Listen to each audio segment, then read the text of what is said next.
Assalamualaikum everyone. Today is 5th of the March और जो हम टॉपिक पिछली क्लास में कर रहे थे डेटाबेस से रिलेटेड टॉपिक कर रहे थे। डेटाबेस में हमने एसक्यूएल पढ़ा था। एसक्यूएल की हमने कुछ कमांड्स पढ़ी थी। तो एसक्यूएल की कमांड्स पे ही बात करेंगे। वैसे ये एक सवाल आया हमारे पास ER डायग्राम वाला, छोटा सा, इसको डिस्कस भी कर लेते हैं। मतलब 2 मार्क का सवाल है तो इतना मुश्किल नहीं होगा। तो इसमें हमसे ये कहा गया है। अच्छा, ईआर डायग्राम का सवाल हमें याद है कि हमारे पास क्या होता है, one to many, many to one, ये सारे रिलेशनशिप्स होते हैं। यहाँ पर हमसे कह रहा है कि हमें वर्क एक्सपीरियंस की एंटिटी रिलेशनशिप डायग्राम बनानी है। 3 चीजें आ रही हैं। एक है स्टूडेंट, पहले सवाल देख लेते हैं। Relational database work experience stores data about student and companies where they complete their work experience. Students हैं और वो किसी कंपनी में काम कर रहे हैं। Student can complete multiple work experience placements but can only complete one placement at a time. एक वक्त में एक ही प्लेसमेंट के ऊपर वो काम कर सकते हैं। Student can complete more than one placement at the same company. एक कंपनी के अंदर स्टूडेंट जो है वो सेम प्लेसमेंट पे भी काम कर सकते हैं। यानी एक स्टूडेंट सेम प्लेसमेंट्स पे काम कर सकता है। ये वाली जो टर्म है ना यहाँ पे, can complete more than one, तो मोर देन वन की वजह से स्टूडेंट और प्लेसमेंट के दरमियान जो आपका रिलेशन बनेगा वो आप सब जानते हो वो क्या बनना चाहिए, वन टू मैनी बनना चाहिए। क्योंकि वहां पर लिखा हुआ भी आ रहा है कि एक स्टूडेंट है, student can complete more than one placement, तो एक स्टूडेंट कई प्लेसमेंट्स कर सकता है। तो एक तो ये बात आ गई। फिर उसके अलावा क्या कहता है कि part of the database is shown, student है, प्लेसमेंट है और कंपनी है। तो प्लेसमेंट और कंपनी के दरमियान जो रिलेशनशिप है उसको हम देख लेते हैं कि प्लेसमेंट जो है वो कई दफा कंपनी में आ सकता है, नहीं ये देख लेते हैं। तो a relational database work experience store data about a student and the companies where they complete their work experience. A student can complete multiple work experience placement but can only complete one placement at a time। एक वक्त में एक ही कर सकते हैं। अब उस हिसाब से हमें यहाँ देखना है कि हमारे पास प्लेसमेंट और कंपनी जो है इसका रिलेशनशिप क्या होना चाहिए। यानी एक कंपनी के अंदर when we talk about a company, तो एक कंपनी में प्लेसमेंट जो है वो कितनी दफा आ सकती है। तो उसके लिए हम क्या देख सकते हैं, कंपनी आईडी जो है one to many. One to many इसलिए आ सकती है कि जो कंपनी आईडी है तुम्हारी वो यहाँ पर भी इस्तेमाल हो रही है। तो वन टू मैनी का मतलब ये होता है कि कंपनी हैज मैनी प्लेसमेंट्स, यही होगा ना। एक कंपनी की कई प्लेसमेंट्स हैं या नहीं है, ये बात कहता है। क्योंकि यहाँ उसने ये बात की भी है कि student can complete multiple work experience placements but one at a time. तो ऊपर वाली बात में नजर ही आ रहा है कि प्लेसमेंट्स एक से ज्यादा हो सकती हैं। तो एक से ज्यादा होने की वजह से हमारे पास यहाँ पे जो इसका रिलेशनशिप बनेगा कंपनी और प्लेसमेंट का, वो यहाँ हम बना देते हैं। ठीक है, तो वो बन जाएगा हमारे पास एक कंपनी की कई प्लेसमेंट्स के लिए वन टू मैनी। तो ये तो आप लोगों को पता है कि ये चीज होती है। ठीक है, और नॉर्मल फॉर्म पे अभी हम बात नहीं करते, हम एसक्यूएल की बात कर लेते हैं। तो हमें जो समझनी है चीज वो एसक्यूएल है। तो कहते हैं some example data from placement table is shown. तो कहता है कि भाई placement ID, student ID, company की ID, start date, end date और कंप्लीट हुई है नहीं हुई है, ये सब चीजें आ रही हैं। ठीक है, तो प्लेसमेंट आईडी का मतलब है कहाँ कहाँ स्टूडेंट प्लेस हुए हैं, स्टूडेंट आईडी का मतलब एक बच्चे की आईडी, और कंपनी आईडी का मतलब है कि कौन सी कंपनी है। 3 4 5 कंपनीज हो सकती हैं और उनको अलग अलग जगह पे स्टूडेंट्स को प्लेस किया जा सकता है। कहते write a SQL script to delete all placements that have been completed. जो कंप्लीट हुई है ना उनको आपने डिलीट करना है। तो आप देख सकते हो जो कंप्लीट हुई है वो कौन कौन सी हुई है, ट्रू वाली, ऐसे ही है। प्लेसमेंट्स जो मुकम्मल हुई हैं उसका स्टेटस थ्रू कंप्लीट से यहाँ पर मेंशन्ड है। ये बात समझते हो। तो अब हम कहते हैं SQL script to delete all placements. तो डिलीट के लिए हमारे पास क्या तरीकेकार होता है, डिलीट लिखना होता है। जैसे जयान ने ये बात बताई, शाबाश, खुद से बता रहा हूँ कहीं से देख के बता रहा हूँ।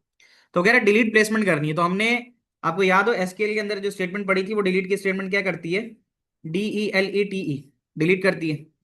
ठीक है, अच्छी बात है, डिलीट करती है। अब कहता है डिलीट ऑल प्लेसमेंट। ऑल के लिए क्या लगाते हैं मुझे बताओ, लफ्जों के अंदर हमारे पास होता है। अब ये मुझे बता दो कि ऑल के लिए हम क्या लगाते थे, ये बता दो, कौन बताएगा। अगर हमें कोई भी चीज ऑल इस्तेमाल करनी होती थी, डिलीट फ्रॉम प्लेसमेंट कह रही हो नहीं, लेकिन मुझे एक बात बताओ, क्या मैंने तुम्हें बताया था कि स्टैरिक जो इस्तेमाल होता है वो होता है फॉर ऑल या फ्रॉम ऑल। ये बात याद है, सिलेक्ट स्टैरिक फ्रॉम कस्टमर, यानी स्टैरिक बताता था कि सब होने चाहिए। बेटा याद रखो, जब भी तुम्हारे पास जो है वो आता है क्या कहते हैं स्टैरिक, तो वो रिप्रेजेंट करता है कि भाई ऑल होना चाहिए। तो अब हम यहाँ लिख सकते हैं, वैसे तो ये कह रहा है कि डिलीट करो यहाँ पे स्टैटिक की हमें वैसे जरूरत पड़नी नहीं है। उसकी वजह ये है, वो मैंने तुम्हें याद रखने के लिए बता दिया, क्योंकि यहाँ पे ये कह रहा है कि डिलीट फ्रॉम प्लेसमेंट करना है हमें। तो डिलीट लिख के हम लिखेंगे फ्रॉम, और टेबल करना है डाटा फ्रॉम प्लेसमेंट। तो आप लिखोगे डिलीट फ्रॉम प्लेसमेंट, ये समझ लेना। डिलीट तो आपकी एसक्यूएल कमांड आ गई, फ्रॉम आ गया, और फ्रॉम के बाद टेबल आता है, ये आपका टेबल लिखा हुआ है, ये टेबल आ गया। डिलीट फ्रॉम प्लेसमेंट, कंडीशन क्या बननी चाहिए?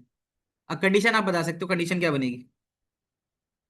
ये आसान है, वेयर लगाते थे, वेयर की कमांड लगाते थे। तो हमें कैसे पता चलेगा कि किस प्लेसमेंट कंप्लीट हो गई है?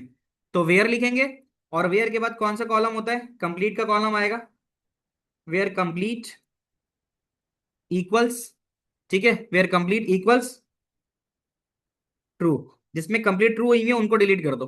तो आप सिंपल सिंपल ये आपने समझ लिया कि अगर आपको कुछ डिलीट करना है तो आप डिलीट लिखोगे, फ्रॉम लिखोगे, और उसके बाद टेबल लिखोगे। टेबल था हमारे पास प्लेसमेंट, फिर वेयर की कंडीशन आएगी, वेयर, और उसके बाद फील्ड आती है, वेयर कंप्लीट इक्वल्स ट्रू। इसका मतलब है जहां जहां कंप्लीट ट्रू है, इसका मतलब वो प्लेसमेंट्स आप डिलीट कर दो। बेटा, आप लोगों को मेरी बात समझ में आई? सबको बताना मुझे, ये बात समझ में आ गई? अच्छा, ये एक सवाल आया, इसको देख लेते हैं, क्या है सवाल। मेन चैट ऑन कर देता हूँ, कोई सवाल हो तो आप वहां पूछ सकते हो।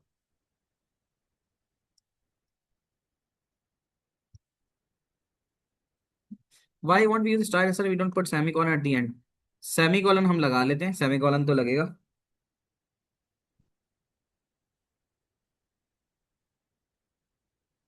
देखो, मैं एक बात बताऊं, सिलेक्ट हम उस वक्त लगाते जब हम स्टैटिक हम उस वक्त लगाते जब हम यहाँ सिलेक्ट लिखते। ठीक है, तो डिलीट तो हम डायरेक्टली लिखेंगे ना, डिलीट फ्रॉम। अगर यहाँ सिलेक्ट होता ना, तो हम फिर लिखते सिलेक्ट स्टार फ्रॉम प्लेसमेंट। लेकिन यहाँ पर हमसे ये कह रहा है कि हम डायरेक्ट क्या कर दें, डिलीट कर दें सारी प्लेसमेंट। तो डिलीट के लिए फिर हमें सिलेक्ट लगाने की जरूरत नहीं है। ये बात समझ में आती है? मैं दिखा भी देता हूँ तुम्हें। स्केल, सिलेक्ट और डिलीट, फॉर्मेट समझना पड़ता है ना, फॉर्मेट क्या कहता है। तो फॉर्मेट के अंदर वो स्टार्ट विद सिलेक्ट से नहीं होता, ऑल के लिए होता तो है। लेकिन हमें ऑल के लिए जो है, ऑल करने के लिए, मैं ये देख लो पहले जरा एक चीज दिखा देता हूँ।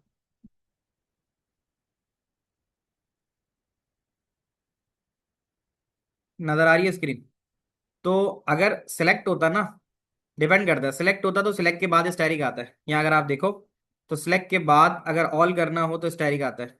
ये सिलेक्ट स्टैटिक फ्रॉम कस्टमर, तो ये तो ऑल को सिलेक्ट करता है। हमें ऑल डिलीट करना था, तो डिलीट ऑल करने का तरीकेकार ये है कि आप आ जाओ डिलीट पे, आपने लिखा delete, delete from table name. Table name हमारे पास प्लेसमेंट था, और वेयर के बाद कंडीशन ये थी कि प्लेसमेंट इक्वल्स ट्रू। तो जहां प्लेसमेंट सारी ट्रू होंगी, वहां पर हम उसको डिलीट कर देंगे। तो फिर हमें डिलीट में इसकी करने की जरूरत पड़ी नहीं। ये बात समझ में?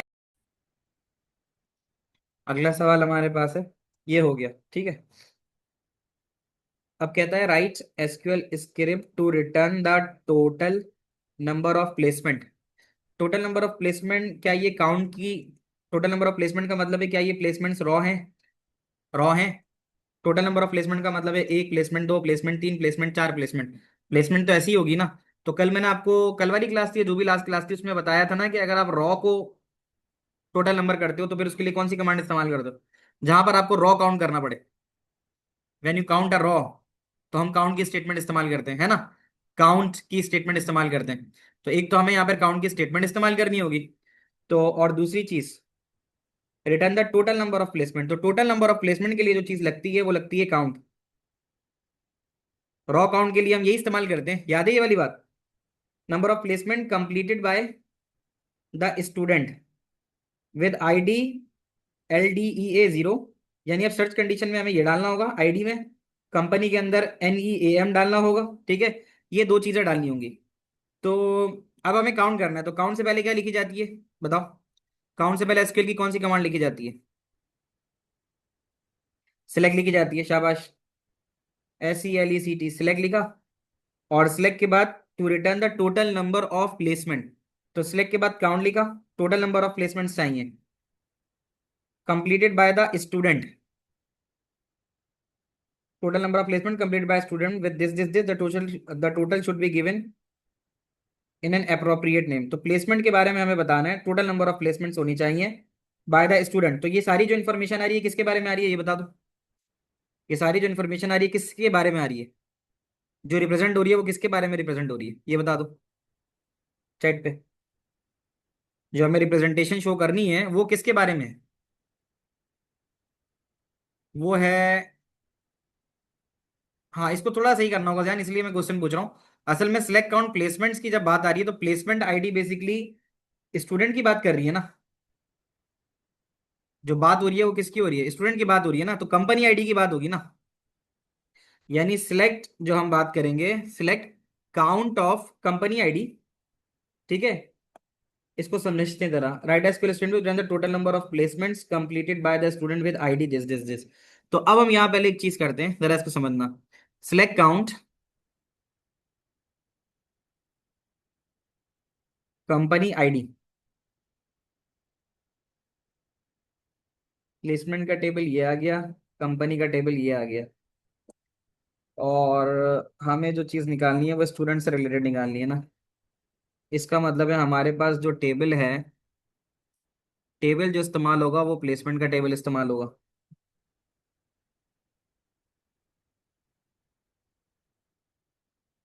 इसमें हम जो है ना, मर्जी है हमारी, क्योंकि हम ये जो रॉ आ रही है ना इसके अंदर हम प्लेसमेंट आईडी भी लिख सकते हैं, ठीक है। हाँ इसमें नहीं, मैं यही कह रहा हूँ, इसका जो आंसर है ना जियान, इसमें हम प्लेसमेंट आईडी का भी इस्तेमाल कर सकते हैं, क्योंकि हमें रॉ काउंट करनी है ना। तो रॉ इसकी उठाओ, इसकी उठाओ, इसकी उठाओ, तीनों की सिमिलर नहीं होगी। हमें तो बताना है स्टूडेंट के बारे में, तो उठानी तो एक ही रॉ है ना हमें। तो इधर हम कंपनी आईडी लिख दें, ठीक है। हम कंपनी आईडी भी लिख सकते हैं, इसलिए मैं आपको बता रहा हूँ कि हम कंपनी आईडी भी लिख सकते हैं, हम स्टूडेंट आईडी भी लिख सकते हैं, और इवन हम प्लेसमेंट आईडी भी लिख सकते हैं। हम यहाँ पे प्लेसमेंट आईडी भी लिख सकते हैं। ये बात समझ में आती है, ठीक है।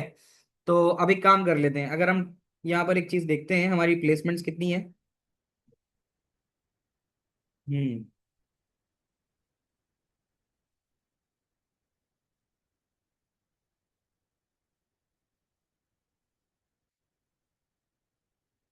करेक्ट टेबल देना है ना हमें, बस ठीक है।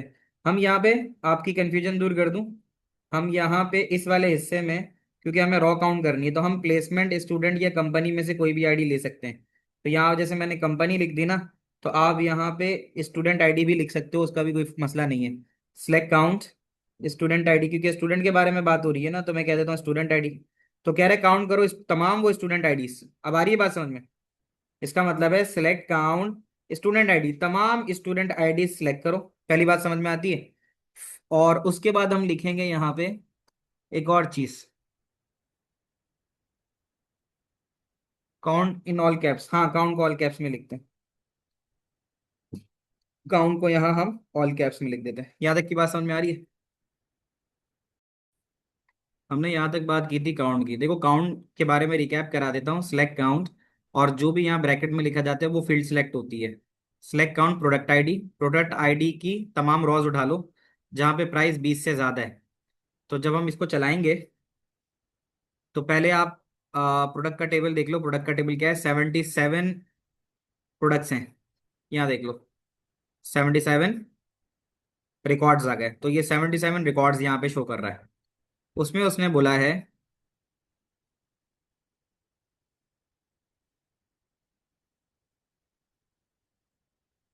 यहाँ select count product ID from product, product ID की टेबल में ये जो प्रोडक्ट का टेबल है ये आपके सामने आ रहा है। ये आ गया आपके सामने प्रोडक्ट का टेबल, ये आप देख सकते हो, ये एक प्रोडक्ट का टेबल आ रहा है, ठीक है। इसके अंदर कहता है प्रोडक्ट आईडी काउंट करो, यही बोल रहा है। सिलेक्ट काउंट प्रोडक्ट आईडी, तो प्रोडक्ट आईडी कितनी है, जैसे ये एक, ये दो, ये तीन, ये चार। तो काउंट का काम होता है रॉ, रॉ वाइज काउंट करना। जैसे ये एक रॉ है, इसको ये एक रॉ काउंट करेगा, इसको ये एक रॉ काउंट करेगा। तो अगर मैं बोलूं कि भाई सिलेक्ट काउंट प्रोडक्ट आईडी, तो ये एक एक करके एक दो तीन चार पांच ऐसे करके रॉ काउंट करेगा, ठीक है। Where price is greater than 20, तो जहां प्राइस 20 से ज्यादा होगा ना, सिर्फ उसको काउंट करेगा ये। तो एक, ये दो, ये तीन, और ये चार, ये पांच। समझ रहे हो आप मेरी बात। तो ये खैर आगे कितने भी हो जाएं, हम यहाँ इसको चला के देख लेते हैं। तो 77 में से, 77 में से जितनी दफा प्राइस 20 से ज्यादा हुई होगी, वो टोटल नंबर ऑफ रिकॉर्ड 37 है। पहले ये बात समझ में आ गई। तो ये तो रॉ काउंट कर दिया इसने। अब हम जो ये बता रहे हैं ना एलियस वाला, तो कहता है when using count the return column will not have a name. क्या यहाँ पे तुम्हारे पास नेम रिटर्न हो रहा है कि कौन सी चीज है जो 37 है? ये बताओ, ये भी एक कॉन्सेप्ट देना जरूरी है। मेरा सवाल ये है कि when using count the return column will not have a name, क्या यहाँ पे जब हमने प्राइस 20 से ज्यादा थी तो कितने नंबर ऑफ रॉस थे जो 20 से ज्यादा प्राइस रखते थे? तो वो 37 थे। बट क्या इसके ऊपर कोई नाम आ रहा है कि कौन सी चीज थी तो 20 से ज्यादा थी? आप लोग मेरी बात समझ लो, कौन सी चीज थी तो 20 से ज्यादा थी? तो ये तो नहीं लिखा हुआ आ रहा ना यहाँ पे। मतलब अगर आप चाहो कि इस नंबर ऑफ रिकॉर्ड की जगह लिखा हुआ आता प्रोडक्ट आईडी, यानी हेडिंग होती प्रोडक्ट आईडी, तो बेहतर लगता ना। आप मेरी बात समझ में आ रहा समझ रहे हो? तो यहां पर ये नहीं लिखा हुआ आ रहा कि कौन सी चीज 37 दफा आ रही है। तो उसके लिए अगर तुम चाहो कि यार उसके ऊपर एक लेबल आ जाए, तो फिर तुम्हें यहाँ पे एलियस एक चीज होती है, यानी सिलेक्ट काउंट के बाद तुमने जो भी चीज कॉलम काउंट कराना था वो लिखा, और ए एस एस लिख के अगर ये हेडिंग डाल दी तुमने, तो तुम्हारे पास जो है वो जब रिजल्ट आएगा तो उसकी हेडिंग भी आ जाएगी। अब कहते हैं select count as number of records from product. तो अब क्या होगा, यहाँ पे number of record as an heading आएगा और उसके नीचे 77 लिखा हुआ आएगा। तो एक तरीके से तुम्हारे पास क्या हो गया, हेडिंग आ गई। ये बात समझ लो, नंबर ऑफ रिकॉर्ड्स और 77। अब मैं अगर इसी वाली को जो पीछे समझा रहा था तुम्हें, एग्जाम्पल ऑफ ये वाली क्या कहते हैं 20 से ज्यादा वाली, अब अगर मैं ए एस एस लिख दूं, अब तुम समझ रहे हो? अब ए एस लिख के अगर मैं हेडिंग देना चाह रहा हूं ये वाली नंबर ऑफ रिकॉर्ड्स, बल्कि वो प्रोडक्ट आईडी थी ना हमारे पास जो आ रही थी, वो प्रोडक्ट आईडी आ रही थी। तो अब हम यहाँ पर ब्रैकेट के अंदर प्रोडक्ट आईडी लिख दें, PRODUCD, प्रोडक्ट आईडी। आप लोग मेरी बात समझ रहे हो? तो जहां पे नंबर ऑफ रिकॉर्ड में डायरेक्ट 37 लिखा हुआ आ रहा था, अब हमारे पास 37 नहीं लिखा हुआ आ रहा, अब हमारे पास प्रोडक्ट आईडी भी एज एन हेडिंग आ रहा है। क्या ये बात आप लोग समझ पाए बच्चों? ये बताना। It's like an output statement in pseudo word. शाबाश, वेरी नाइस। कि जैसे आउटपुट स्टेटमेंट हेडिंग देती है, वैसे एज जो है वो जो भी रिकॉर्ड्स का काउंट लेके आता है उसको एक हेडिंग दे देता है। अब आ गई बात समझ में? ये इसलिए मैंने तुम्हें बताया कि यहाँ पर हमें ए एस एस का इस्तेमाल करना है। तुम्हारी मार्किंग में ना कुछ जगहों पर कुछ चीजें ऐसी हैं जो सिलेबस में नहीं है बट मार्किंग में आ रही हैं, तो मुझे जाहिर है फिर वो भी चीजें तुम्हें एडिशनली बतानी पड़ेंगी। बच्चों सबको ये बात समझ में आई? यानी अगर हम एज लिख के, अगर हम एज ना लिखते, ये वाली लाइन ना लिखते, तो बस ये वाला हिस्सा नहीं आता। ठीक है। अब मैं मिसाल के तौर पे बता रहा हूं कि प्रोडक्ट आईडी की जगह मैं लिख देता हूं ZAYAN, जियान। ठीक है, तो अब मेरी प्रोडक्ट आईडी बदल जाएगी जियान में। तो ये एक तरीके से जितने भी नंबर ऑफ रिकॉर्ड से उसकी हेडिंग है ये। अब आ गई बात समझ में? इसका हमने इस्तेमाल करना है, अब इसका हम इस्तेमाल करते हैं। बस काउंट करो। अब एक बात बताओ, अब हमें यहाँ हेडिंग क्या देनी है ये बता दो। अब काउंट समझ में आ गया ना? तो यहाँ पर हमें एस का इस्तेमाल करना है। तो मैंने ए एस एज लिखा, और मुझे हेडिंग अब क्या देनी चाहिए? To return the total number of placements की बात कर रहा है। To return the total number of placements as number of placements, total number of placements, है ना? तो हम यहाँ पे लिख सकते हैं एस, एस टोटल, TLACEMENTS। ठीक है, हम लोग एक ही लाइन पे लिख देना। तो यहां पर हमें ए एस एज लिख के टोटल प्लेसमेंट्स लिखनी होंगी। तो इसका मतलब है ये हेडिंग के तौर पे आ जाएगा। ठीक है। अच्छा, अब मुझे बताओ कि सिलेक्ट के बाद अगली स्टेटमेंट कौन सी होती है, ये भी बता दो। सिलेक्ट के बाद अगली स्टेटमेंट कौन सी होती है? सिलेक्ट के बाद अगली स्टेटमेंट होती है फ्रॉम। सिलेक्ट फ्रॉम होता है ना, सिलेक्ट फ्रॉम। तो अब हम यहाँ आ जाते हैं, और फ्रॉम जो करेंगे उसका टेबल कौन सा होगा ये भी बता दो। ये भी आप बता दोगे, शाबाश। ये भी आप लोगों को पता है। सिलेक्ट लिखा, सिलेक्ट के बाद फ्रॉम लिखा। तो बच्चे की जो इन्फॉर्मेशन है वो कौन से टेबल से आएगी? यहाँ लिखा हुआ भी था, उसने मेंशन किया था फ्रॉम प्लेसमेंट टेबल, है ना? तो फ्रॉम प्लेसमेंट लिख देते हैं। From PLACE,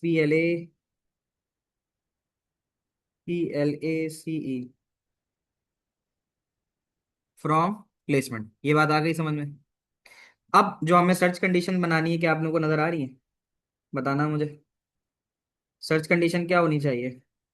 way student with ID, जिसमें आईडी ये हो, सही है, और कंपनी आईडी ये हो, है ना? Completed by the student. तो अब हमें क्या क्या लिखना है, कंप्लीटेड बाय स्टूडेंट है, तो कंप्लीटेड के लिए हम ये वाली फील्ड लेंगे, ऐसे ही है। कंप्लीटेड के लिए कंप्लीट की फील्ड लेंगे, और स्टूडेंट आईडी की फील्ड लेंगे जिससे स्टूडेंट आईडी आ जाएगा। और ये जो आईडी नेम है, आईडी NEAM, तो ID NEAM ये कंपनी आईडी से आ रही है, देखना जरा। NEAM तो वो किससे आ रही है, कंपनी आईडी से। तो क्या हमें ये तीन फील्ड्स लेनी होंगी, should we take these three fields.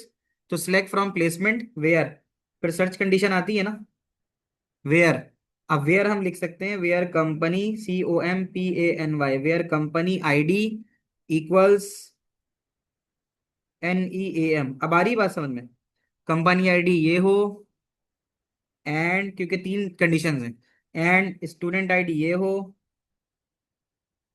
Student ID ये हो, LDEA 01, एंड कंप्लीट, कह रहा है ना कंप्लीटेड। तो कंप्लीट के लिए क्या इस्तेमाल होगा, कंप्लीट होगा। और कंप्लीट क्या होना चाहिए ये भी बता दो जरा, कंप्लीट के कॉलम में क्या होना चाहिए, अगर कंप्लीटेड है तो ट्रू होना चाहिए। And complete equals true, and complete equals true. बच्चों बात आ रही है समझ में, ठीक है। तो ये हो जाएगा, और आखिर में सेमीकोलन जो मैं हमेशा भूल जाता हूँ, आप लोग लिख लो यहाँ। अब ठीक है, एक सवाल किया, कॉन्फिडेंस आया कुछ। ये तो एक सवाल हो गया हमारा, आगे देखते हैं अगला सवाल। अगला सवाल है बच्चों 2025 1-2, 2025 का 1-2, क्वेश्चन नंबर 4। रिलेशनल डेटाबेस है, शिपिंग के नाम से store data about ships in a company and the containers that are carried on the ship. Shipping हो रही है और शिप्स के बारे में डाटा रखती है। कंटेनर होता है तो उसकी आईडी टाइप वेट ऑनर होता है, शिप होती है तो उसकी आईडी टाइप कैपेसिटी सब कुछ होता है। यहाँ पर हमसे कह रहा है कि 2 मार्क का सवाल है, इसको देख ही लेते हैं। Describe the relationship between the two tables, refer to the primary key and foreign key in your answer. अब यहाँ पर जो हमसे डिस्क्राइब की जब बात करते हैं ना, तो डिस्क्राइब का मतलब ये होता है कि हमें फिर इसका डिस्क्रिप्शन देना है, यानी उसको लफ्जों में लिखना है। तो डिस्क्राइब के लिए अब हम क्या करते हैं, डिस्क्राइब के लिए हम लिख सकते हैं कि एक शिप पे कितने हो सकते हैं भाई, ये तो सीधी सीधी बात है। A ship can have many containers, है ना, एक शिप में कई कंटेनर हो सकते हैं। तो शिप एंड कंटेनर जो है 1-2 मैनी है। तो relationship between RELATIONSHIP, relationship between ship and container, ship and CONTANIR, ship and container. थोड़ी सी एक चीज़ बेहतर करनी पड़ेगी कि कंटेनर अगर हमारा वो है फील्ड नेम, तो उसको कैपिटल में लिखना पड़ेगा। Relationship between ship and container is 1-2 many, 1 mark तो इसका है, इज 1-2 मैनी। और 1 कॉलन M भी लिखा जा सकता है। और प्राइमरी की जो है वो तुम्हारे पास है, शिप आईडी और शिप आईडी दोनों में है, सही है। तो शिप आईडी जो है वो प्राइमरी की है शिप के टेबल की, ऐसा ही है। क्योंकि जिस टेबल के अंदर, जैसे शिप का टेबल है तो शिप आईडी उसकी प्राइमरी की होगी, लेकिन वही जो है दूसरे टेबल में अगर इस्तेमाल होगी तो फॉरेन की होगी। ये बात ठीक है। तो हम यहाँ बोल सकते हैं कि ship ID in ship table is the primary की, सही है।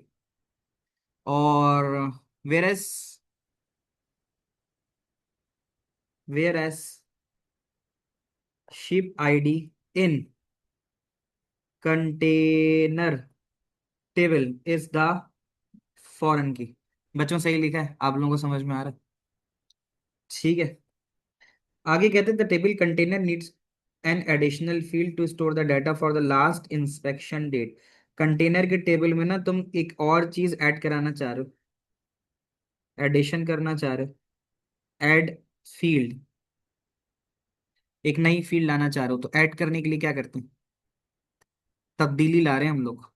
तो कहता है write an SQL script to add one field, एक नई फील्ड ऐड करानी है कंटेनर को, to store the date of list inspection, inspection की डेट क्या होगी, फॉर एग्जाम्पल 8/7/2019। कितना आसान है मुझे बताना। टेबल में चेंजेस लाने के लिए क्या इस्तेमाल करते थे? टेबल में चेंज लाने के लिए क्या इस्तेमाल करते थे? बना बनाया टेबल है, चेंज लाना है, कौन बताएगा? एक ही बच्चा बता रहे भाई, बाकी बच्चे क्यों नहीं बता रहे? टेबल में चेंज लाने के लिए क्या आप लोगों से ऑल्टर टेबल के हवाले से बात हुई थी? ऑल्टर टेबल यानी टेबल में तब्दीली लाना, ऐड करना है, डिलीट करना है, मॉडिफाई करना है एग्जिस्टिंग टेबल में। तो क्या ये ऐड करने नहीं बोल रहा नया column? Adding a new column यही बोल रहा है ना, एक नया कॉलम ऐड करने के लिए बोल रहा है। तो फिर हम वापस आ जाते हैं, और नया कॉलम ऐड करने के लिए हम यहाँ लिखेंगे, बोलो, अब आप लोग भी तो बोलो, क्या करें बोलो? ऑल्टर टेबल लिखें, और कौन सा टेबल है वो भी लिखेंगे। तब हम ये लिखते हैं alter, TABLE, alter table. Table का नाम क्या है? टेबल का नाम है कंटेनर, इसी में करना है ना, ये वाले में करना है कंटेनर में। ऑल्टर टेबल कंटेनर, ये लिखा। और उसके अंदर जो फील्ड ऐड करनी है उसका नाम क्या है? ये भी देख लो, ऑल्टर टेबल कंटेनर हो गया। और उसके बाद जो हमें वो कहता है इसका फॉर्मेट, वो ये कहता है ऐड करने के लिए क्या करोगे, ऑल्टर टेबल, ऑल्टर टेबल और कंटेनर लिख दिया मैंने। और उसके बाद नीचे लिखना होता है ऐड, और जो भी कॉलम तुम्हें लिखना है वो लिख के उसकी डाटा टाइप, जो ऐड लिखना है ऐड तो मैं लिख लेता हूँ, कॉलम नेम होगा इंस्पेक्शन डेट, और उसकी डाटा टाइप जो है वो डेट होगी, तो वो लिख दूंगा। क्या ये बात तुम लोगों को समझ में आई? तेज तो नहीं जा रहा मैं? तो अब हम यहाँ लिख देते हैं ऐड, ADD ऐड, ऐड भी आ गया। और फिर इंस्पेक्शन डेट है, इंस्पेक्शन, DATE डेट, और उसके आगे उसकी डाटा टाइप जो कि है डेट। इस तरह के सवाल कराने में मुझे खुद भी मजा आता है थ्योरी में ना। एक ये चीज ऐसी होती है जो थोड़ी सी डायनेमिक होती है, तो ये इस तरह से लिख देंगे। बताना बेटा समझ में आई? आई होप आप लोगों को भी अच्छे से समझ में आ रही होगी। ये थोड़े मजेदार क्वेश्चन होते हैं, इसको जरा खुद से लेके बैठ जाना अब तुम लोग, ठीक है? आपने क्या करना है यहाँ पे, जैसे कंट्रोल F करके मैं लिखता हूँ ना, तब आप जैसे जैसे इसके ऊपर SQL लिखोगे ना, तो ये SQL के सारे सवाल आपके सामने ले आएगा। तब आपने आज ये वाला काम करना है, ठीक है? यहाँ पर कोई इशू आ रहा है मेरे पास सॉफ्टवेयर में, बट अगर मैं यहाँ पर आपको दिखाऊं अपने लैपटॉप पे, तो लैपटॉप पे ही से सर्च कर रहा हूँ मैं। तो लैपटॉप पे बासानी आप सर्च कर सकते हो यहाँ। ये देखो ये सॉफ्टवेयर वो खुला हुआ है, PDF खुला हुआ है, मैंने वहां पे देखो यही लिखा है SQL। तभी जाके मेरे पास सवाल आ रहे हैं। देखो मैं पहले पिछले ये वाले सवाल पे था जो पिछला किया हमने, स्टूडेंट आईडी वाला, याद है ये वाला कर रहे थे हम। तो अब मैंने जैसे ही नेक्स्ट किया, तो नेक्स्ट बेस ने मुझे इस सवाल की तरफ लेके गया था, कंटेनर वाले सवाल पे। तो आपने भी ऐसे ही करना है नेक्स्ट करके। तो ये आपको सारे एसक्यूएल वाले सवाल ले आएगा। आई थिंक वो कहीं ना कहीं सॉफ्टवेयर उसको रीड नहीं कर पा रहा उस PDF को, तो उस वजह से वहां मसला आ रहा है। आप अपना PDF पे चेक कर लेना ये वाला काम, ठीक है, लैपटॉप पे खोल के। आगे चलते हैं बच्चों, इसका पार्ट रहता है आगे। उसमें क्या कहता है वो, write an SQL script to return the number of containers stored in the database for the ship with the name Caledonia, ठीक है? तो जो शिप है, to return the number of container stored in the database for the ship with the name Caledonia. अब Caledonia ship के अंदर कितने container बचे हैं, है ना, वो बताना है। तो हम ऊपर देख लेते हैं हमारे पास किस किस तरह से कंटेनर और शिप की डिटेल्स हैं, तब उसी हिसाब से सोचेंगे। तो अब यहाँ पर हमें रिटर्न कराना है ना, तो उसमें हम फिर सिलेक्ट यूज करेंगे, क्योंकि अगर हमें कोई भी फील्ड लेनी होती है तो उस फील्ड को लेके फिर हम लिखते हैं ना सिलेक्ट फील्ड नेम फ्रॉम करके। तो हमें जो रिटर्न कराना है बेटा वो हमें शिप नेम कराना है, ऐसा है या नहीं है? शिप नेम कराना है, क्या कराना है बल्कि, सिलेक्ट, पहली एक बात कह रहा है to return the number of container. जहां लफ्ज नंबर का आ जाए ना, तो वहां सीधी सीधी बात है कि उसको क्या चाहिए, रिटर्न नंबर ऑफ कंटेनर, यानी उसको बताना है कि 3 है, 5 है, 12 है, 14 है। तो अब मरियम ने जवाब दिया, शाबाश मरियम। तो इसका मतलब है हमें यहाँ क्या इस्तेमाल करना पड़ेगा, काउंट। तो सिलेक्ट तो पहले लिख लेते हैं जो लिखनी होती है, SELECT, सिलेक्ट, काउंट लिखा। और काउंट अब हम लिखते हैं, हमें रिटर्न कराना है कंटेनर्स को। तो और जो टेबल होगा with the name stored in the database for the ship कैलेंडोनिया।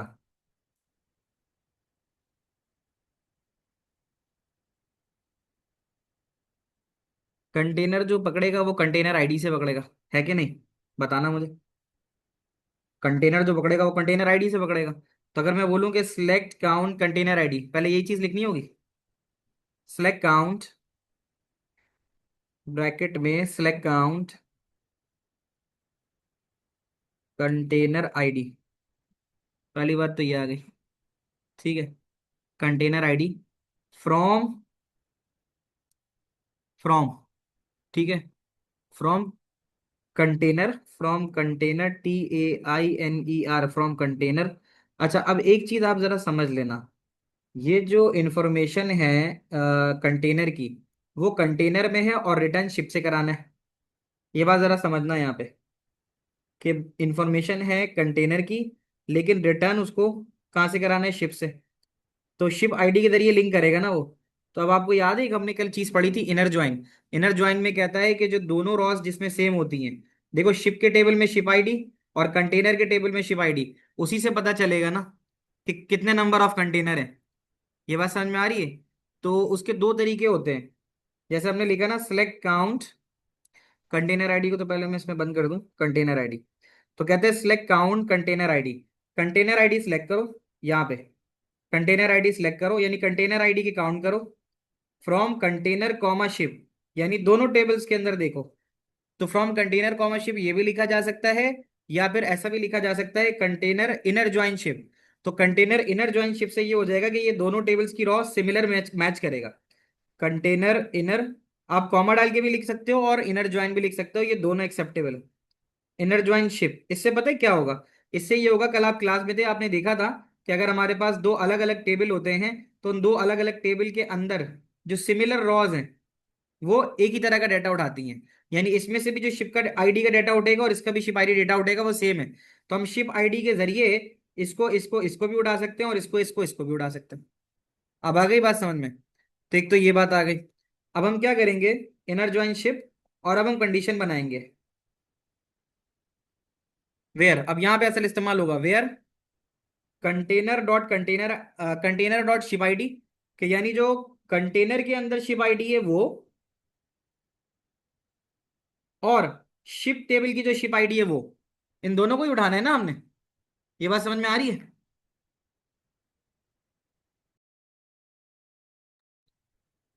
तो बच्चों, हमें जो इन्फॉर्मेशन निकालनी है ना, वो हमें इन्फॉर्मेशन निकालनी है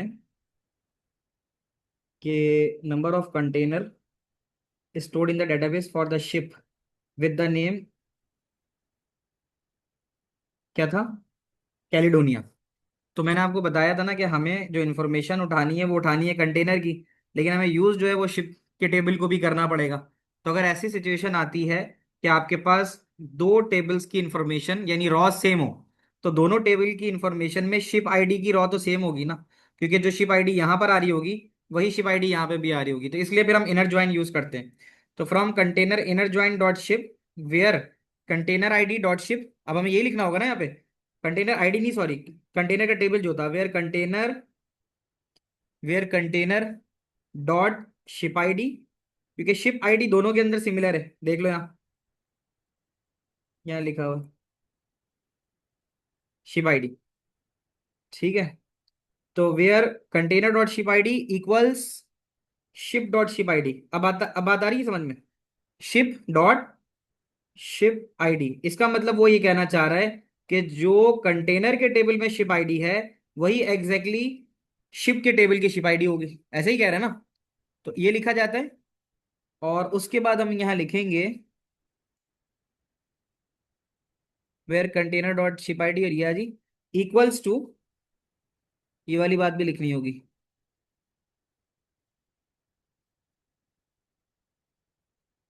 inner join comes on the next line.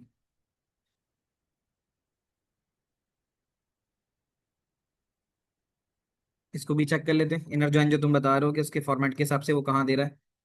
एक मिनट रुकना। ऑल्टर और इनर ज्वाइन,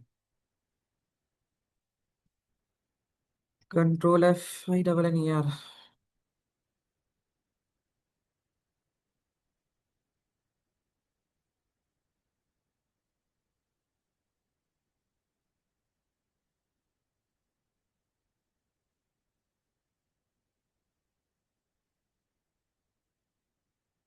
देखो ऐसे दे रहा है, आ रही है समझ में? तो हमें करानी है, हमने सिलेक्ट लिखा और हमें काउंट कराना था, तो हमने काउंट लिख के कंटेनर आईडी लिख दिया था, सही है। और फ्रॉम, फिर फ्रॉम के बाद हमने टेबल लिखा था, तो फ्रॉम कंटेनर के टेबल से उठाना था हमें, सही है। फिर हमने लिखना था inner join, inner join, inner join भी हमने लिख दिया, इनर ज्वाइन। और इनर ज्वाइन किसको करना है? शिप के टेबल से। कंटेनर के टेबल को किससे करना था? शिप के टेबल से। जैसे यहाँ लिखा हुआ है कैटेगरीज ऑन प्रोडक्ट्स, तो हमने बता दिया ना किस टेबल को किससे करना है। और उसके बाद जैसे यहाँ पे प्रोडक्ट के टेबल की कैटेगरी आईडी और कैटेगरी के टेबल की कैटेगरी आईडी मीट कर रही थी, मैच कर रही थी, तो इसी तरह हमने यहाँ पे भी यही चीज लिखी है। अब ठीक है, देखो मैं इसको लफ्ज बाय लफ्ज तुम्हें समझाता हूँ। सिलेक्ट करो काउंट, काउंट का मतलब काउंट करना है क्या? कंटेनर आईडी, क्योंकि उसने बोला है नंबर ऑफ कंटेनर, तो नंबर ऑफ कंटेनर तो कंटेनर आईडी से ही निकलेंगे। फ्रॉम कंटेनर, क्योंकि कंटेनर आईडी जो मौजूद है वो किसके टेबल में है? कंटेनर के टेबल में। अब कंटेनर के टेबल का इनर ज्वाइन किसके साथ करना होगा? शिप के टेबल के साथ, ताकि कंटेनर और शिप का टेबल दोनों की रॉ सेम हो जाए। Where container ID equals to ship ID. अब ठीक है ध्यान, ये बात समझ में आती है? Where container ID equals to ship ID, एक ये चीज लिख ली। और अब हम उसके बाद एक चीज लिख सकते हैं, and, A N D and, और फिर हम यहां बताएंगे कि शिप का नेम क्या है। एंड शिप नेम, SHIPNAME, ठीक है। ऊपर हमारे पास जो फील्ड है वो शिप नेम के नाम से, ये देखो नजर आ गई, शिप नेम। तो where ship name equals to, ship name equals to Caledonia, CALE, Caledonia. अब ठीक है बच्चों, बताना सबको समझ में आ गई बात? तो यहाँ पर आज हमने काफी अच्छी चीजें देख ली हैं, यहाँ पर जो हमने पीछे पढ़ी थी उसकी प्रैक्टिस भी हमारे पास अच्छी हो गई। क्या आप लोगों को ये बात ठीक से समझ में आई? Abdullah, Khalid, Abiha, अबियान, Alishba, Hamza, Ibrahim, Maryam, Rahim, Sadia, Taha, Zayan, is everything clear till here? ठीक है, इसकी भी तस्वीर भेजता हूँ। और इसके बाद है कोई सवाल? DBMS मैंने पढ़ाया नहीं है, वो इसलिए नहीं पढ़ाया कि देखो एक साथ पहले सारा पढ़ा दूंगा ना तो फिर पीछे भूल जाओगे जो करा रहा हूँ। अब जैसे मैंने तुम्हें SQL करवाई हुई है, तो पहले SQL की 1 या 2 क्लासेस करके, ताकि SQL को प्रॉपर प्रैक्टिस कर लें, तो फिर हम आगे बढ़ जाएं। That we can do. ठीक है, आगे देखें। अच्छा बच्चों, ये जो है एग्जैक्टली दिस क्वेश्चन क्या मतलब भाई? वेरिएंट 1 3 है, 1 3, अक्टूबर नवंबर 2025, सही है। रिपीट हो रहा है नहीं ना? ये अलग है, अलग है ये, क्योंकि कस्टमर, प्रोडक्ट, कंप्लेन, स्टाफ, ये अलग चीज है। अभी फिलहाल मैं एंटिटी पे नहीं जा रहा, एंटिटी तुम लोग जरा खुद प्रैक्टिस कर लेना, ठीक है। अभी हम SQL को फोकस कर रहे हैं। तो यहाँ पर हम देख लेते हैं, we have done it before. SQL कब पढ़ी हमने? SQL तो मैंने पढ़ाई, तो पढ़ाने के बाद ही तो अब कर रहा हूँ तुमसे डिस्कस। चलें जी, यहाँ पर ये बड़ा अच्छा सा और आसान सा सवाल है। और some example data from the staff table is shown, this SQL script लिखो ताकि ये टेबल डिफाइन हो सके। ये कितना आसान सा सवाल है बताओ। याद है टेबल डिफाइन करने के लिए क्या था? DDL याद है? बताना जरा, कौन बताएगा? DDL, data definition language. Data definition language में हमने पढ़ा था कि हम टेबल क्रिएट करते हैं। तो हम सीधा सीधा यहाँ क्या लिखेंगे? Create, CREATE, create, TABLE, table, है ना? टेबल क्रिएट करना है। टेबल का नाम क्या है? स्टाफ। याद आ रहा है? सबसे आसान तरीन काम तो यही होता है। और ब्रैकेट ओपन हो जाता है। अब उसके बाद कौन कौन सी फील्ड है? Staff ID, STAFFID। Staff ID जो है वो हमारे पास इंटीजर होता है, INTEGER। समझ लो मेरी बात? उसके बाद होता है स्टाफ का पहला नाम। तो स्टाफ का पहला नाम हम लिख देंगे STAFF, जो ऊपर लिखा है वैसे ही लिखना है। FIRST, first, NAME, staff name. Staff name के बाद उसकी डाटा टाइप वेरिएबल कैरेक्टर लिख दे, varchar। यही लिखा जाता है ना अमूमन, varchar लिख देते हैं, कॉमा डाल देते हैं, कॉमा डाल देते हैं। अगला है staff last name, STAFFLASTNAME, staff last name, वो भी varchar ही हो जाएगी, varchar, कॉमा, डिपार्टमेंट, DE, छोटा ई,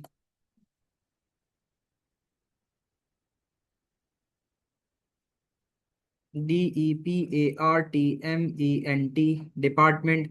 ई, अगर ई है तो इसका मतलब सिंबल क्या हो जाएगा? सिंपल कैरेक्टर, एक ही कैरेक्टर है ना, सही है। फिर remote worker, can we not, इसमें स्ट्रिंग हम लिखते कहाँ है हमजा? इसमें तो हम वारचारी तो लिखते हैं, तुम देखो वहां पर स्ट्रिंग हमने कब पढ़ा? जितना भी हमने सब पढ़ा है उसके अंदर हमने हमेशा डेटा टाइप्स क्या इस्तेमाल किए? एक बार जरा गो थ्रू कर लेना, बुक से भी, नोट से भी, नोट्स में भी है। तो शायद अगर खुला हो तो मैं तुम्हें दिखा सकूं।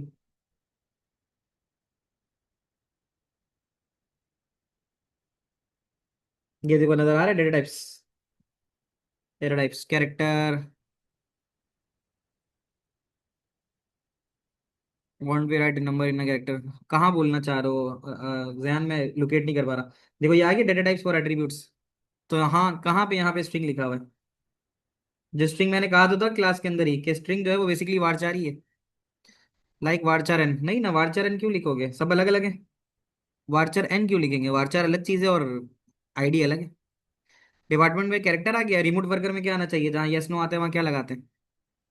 REMOTE, WORKER, remote worker. BOOLEAN, Boolean. ठीक है, ये हो गया। अब उसमें एक चीज और होती है कि जब डेफिनेशन होती है तो हम उसके अंदर एक प्राइमरी की सेट करते हैं। तो which primary key we are going to set here? Primary key क्या आना चाहिए, क्या आनी चाहिए यहाँ पे? ठीक है, तो हम लिखेंगे PRI, स्टाफ आईडी, बिल्कुल सही कहा। तो PRIMARY, प्राइमरी की, which is in bracket STAFFID, staff ID. बंद हो गया, ब्रैकेट खोला था, ब्रैकेट बंद करके सेमी कॉलन डाल दिया। हमारे टेबल की आसान सी डेफिनेशन आ गई। This is one of the simplest question in database SQL. क्या कहते हो, समझ में आती है बात? ये बात समझ में आती है। आगे चलते हैं, इसका एक पार्ट रह गया, वो भी करते हैं। यहाँ आ जाते हैं, products are given are rating between 1 से 10 inclusive. Write an SQL script to return only the product ID, product name and complaint detail. यानी ये चीजें हमें रिटर्न करानी है। Return product ID, product name, complaint detail for all products with rating of 5 और less. तो वो product जिनकी रेटिंग 5 से कम है, सही है, वो रिटर्न करनी है। The result need to be displayed in descending order. तो ऑर्डर आपने पढ़ा था, हमने ऑर्डर बाय पढ़ा था, तो ऑर्डर बाय डिसेंडिंग कर देंगे, ऐसा ही है। तो अब हमें ये चीजें दिखानी है, प्रोडक्ट आईडी, प्रोडक्ट नेम और कंप्लेंट डिटेल। रिटर्न ओनली का मतलब ये दिखानी है। तो जब रिटर्न करानी होती है तो पहले हम सबसे पहले सिलेक्ट लिखते हैं। सिलेक्ट लिख दिया, ठीक है। अच्छा, अब हमें क्या क्या शो करना है?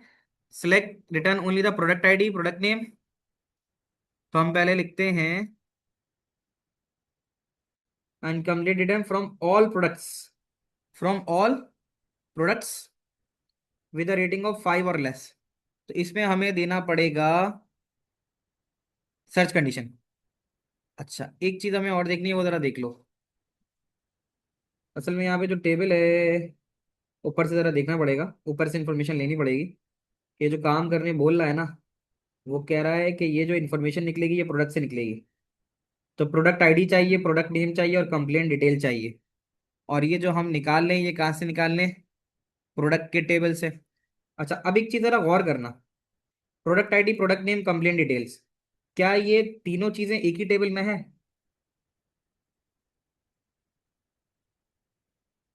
दोबारा से इसको जरा मेंशन कर लेते हैं।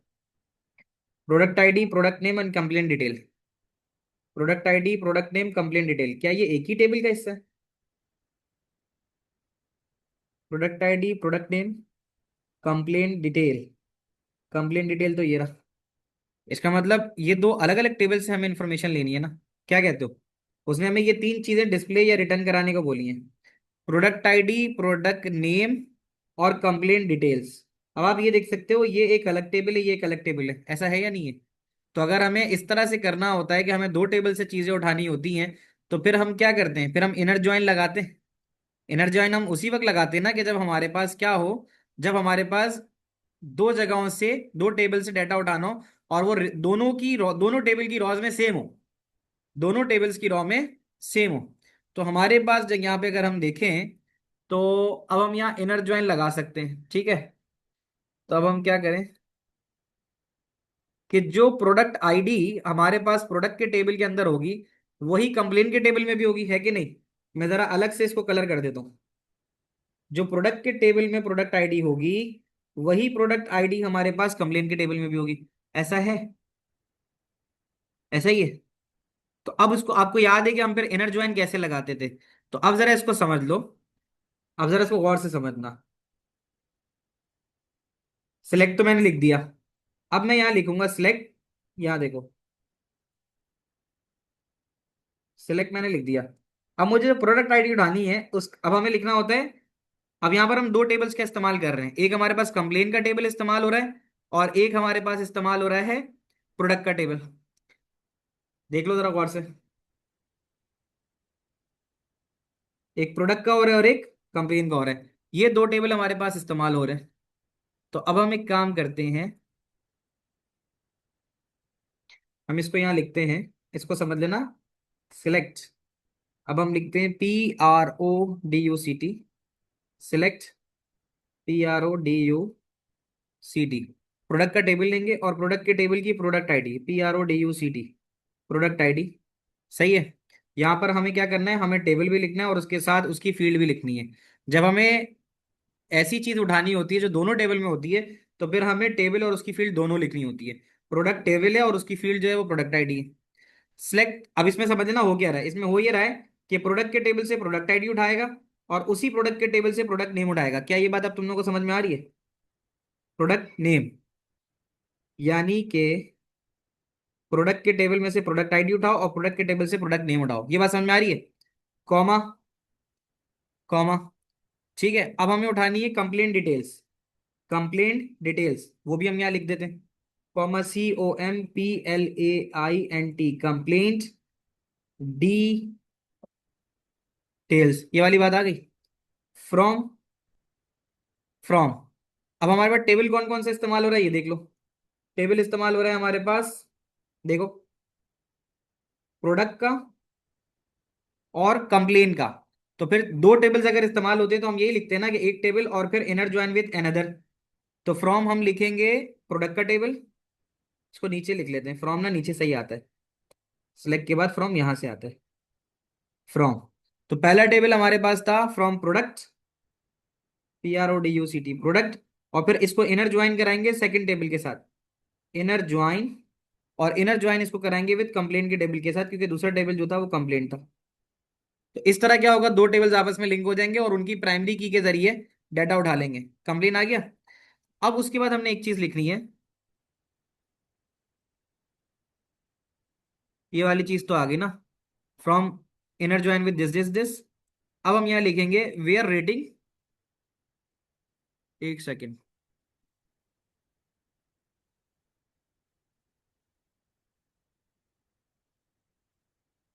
इनर ज्वाइन वाला लिखा था ना हमने,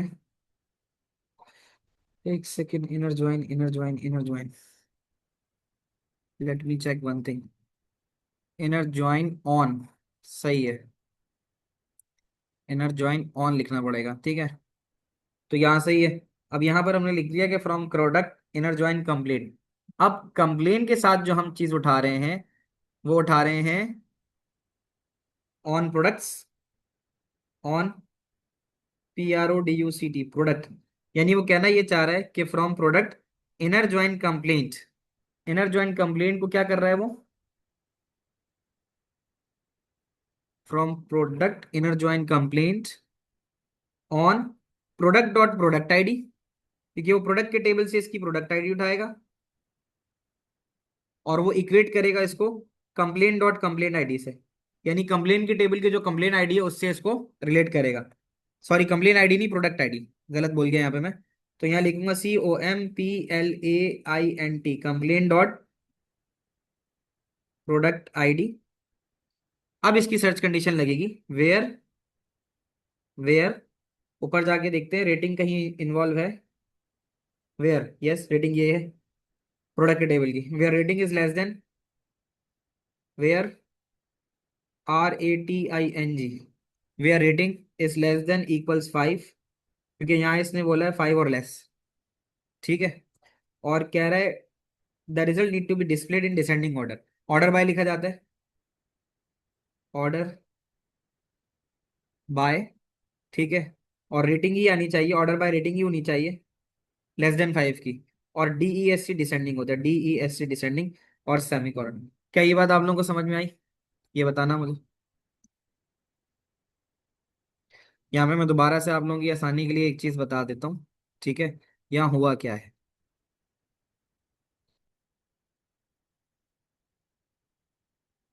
अब इसको हम दो तरीके से लिख सकते हैं, मैं दोनों तरीके बता रहा हूँ। पहली लाइन तो तुम्हें आसानी समझ में आ गई होगी। सबसे पहले सिलेक्ट की स्टेटमेंट इस्तेमाल होती है, फिर फील्ड होती है। तो दो फील्डें हमें सिलेक्ट करनी है, एक प्रोडक्ट आईडी और एक प्रोडक्ट नेम, और दोनों किस में लाई करती हैं? प्रोडक्ट के टेबल में। तो प्रोडक्ट लिखा, तो प्रोडक्ट डॉट प्रोडक्ट आईडी और प्रोडक्ट डॉट प्रोडक्ट नेम, तो हमने पहले ये लिखा, कॉमा कंप्लेन डिटेल वो भी लिख लिया। तो सिलेक्ट के बाद तो हमने जो फील्ड सिलेक्ट करनी थी वो लिख दी। फिर फ्रॉम आता है। फ्रॉम के बाद हम क्या लिखते हैं? वो कॉलम्स जहां से हमें डाटा उठाना है। तो हम प्रोडक्ट के टेबल को इनर ज्वाइन कर रहे हैं कंप्लेन के टेबल के साथ, ठीक है? जहां से हमें उठ के मिलेगा प्रोडक्ट डॉट प्रोडक्ट आईडी और कंप्लेन डॉट प्रोडक्ट आईडी, यानी ये दो चीजें दोनों रॉस के ऊपर सेम होंगी। प्रोडक्ट के टेबल की प्रोडक्ट आईडी और कंप्लेन के टेबल में प्रोडक्ट आईडी, ये दोनों सिमिलर होंगी। तो ये दोनों जब बराबर होंगी तो हम इनर ज्वाइन लगा लेते हैं। Where rating is less than 5 and order by rating in descending order. क्या ये अब लोग आप लोगों को बात समझ में आ गई? तो अब हम ये जो लगा रहे हैं ना, फ्रॉम के बाद हमने इनर जॉइन वाली बात लगाई है। हम इसको ऑल्टरनेटिवली भी अगर करना चाहें, इसमें एक ऑल्टरनेशन भी है, वो भी समझ लो।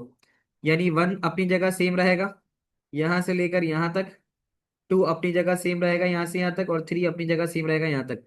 अब आप अगर ये जो लिख रहे हो ना फ्रॉम वाली बात, फ्रॉम वाली बात को आप दो तरीके से लिख सकते हो। ये जो थ्री मैंने लिखा है ना, तो थ्री को और दूसरे अंदाज से लिखने का तरीका भी मैं आपको बता देता हूँ। थ्री को दूसरे अंदाज से लिखने का तरीका ये भी है कि आप लिखते फ्रॉम प्रोडक्ट, वो लाइन नीचे लिख देता हूँ मैं, from PRODUCT, from product comma complain, क्योंकि दो टेबल आपके इस्तेमाल हो रहे थे। आप जो डाटा उठा रहे हो वो एक टेबल से तो नहीं उठेगा ना, वो दो डाटा टेबल से उठेगा। तो मैं ये कहना चाह रहा हूँ कि ये सेम रहेगा, ये सेम रहेगा और ये सेम रहेगा। अगर आप इसको मजीद सिंप्लीफाई करना चाहते हो तो आप ये तरीका भी अपना सकते हो कि आप फ्रॉम लिख के वो दोनों टेबल लिख दो जिसके अंदर प्रोडक्ट आईडी है। सही है? अब आप ये लिखते from product comma complain where where, और वहां पे आपको ये लिखना होता where product dot product ID, where PRODUCT, where product dot product ID equals, ठीक है, complaint COMPLAINT, complain dot product ID. तो हम इसको ऐसे भी लिख सकते थे अगर आपको इनर ज्वाइन में थोड़ा सा मसला हो रहा है कि इनर ज्वाइन कैसे करेंगे। वैसे तो आप यही करते हो कि पहला टेबल इनर ज्वाइन विद दूसरा टेबल, यही लिख रहे होते हो। तो अब ये जो टेबल है प्रोडक्ट का, तो उसके अंदर बताएगा ऑन, और फिर ये बताएगा कि इसकी पहले टेबल की कौन सी रो और दूसरे टेबल की कौन सी रो वो इक्वल है। तो वो चाहे यहां से लिख लो या चाहे यहां से लिख लो, दोनों ही सेम है। बेटा बताओ, आप लोग जाग रहे हो और आपको समझ में आ रही है? नहीं, प्रोडक्ट डॉट रेटिंग थोड़ी, रेटिंग से हमें उठाना थोड़ी है। ये जो प्रोडक्ट डॉट रेटिंग का मतलब ये होता है कि इसको भी शो करना होता है। क्या यहाँ पे रेटिंग शो करनी है? उसने बोला है टू रिटर्न ओनली एक दो तीन चीजें for all products with the rating of 5 और लेस। तो विद द रेटिंग 5 और लेस ये आ गया, और need to be displayed in descending order, तो रेटिंग डिस्प्ले हो रही है तो रेटिंग को आपने ऑर्डर बाय कर दिया। तो इस तरह से हो जाएगा। अब बताओ यहाँ तक बात समझ में आती है? ठीक है। तो अब जो भी नेक्स्ट क्लास आपकी है, उस नेक्स्ट क्लास में आपने ये आपको डॉक्यूमेंट दे दिया बेटा, लेके बैठो इसको कल, और SQL के सवाल करो, प्रैक्टिस करो, ताकि अगर कोई नई चीज़ निकले तो आप मुझसे पूछो। Otherwise we will move to the new topic. सही है? प्रैक्टिस करोगे तो ही और अच्छा होगा ये। ठीक है? तो कल मिलते हैं इंशाल्लाह अगली क्लास में। अल्लाह हाफिज, टेक केयर।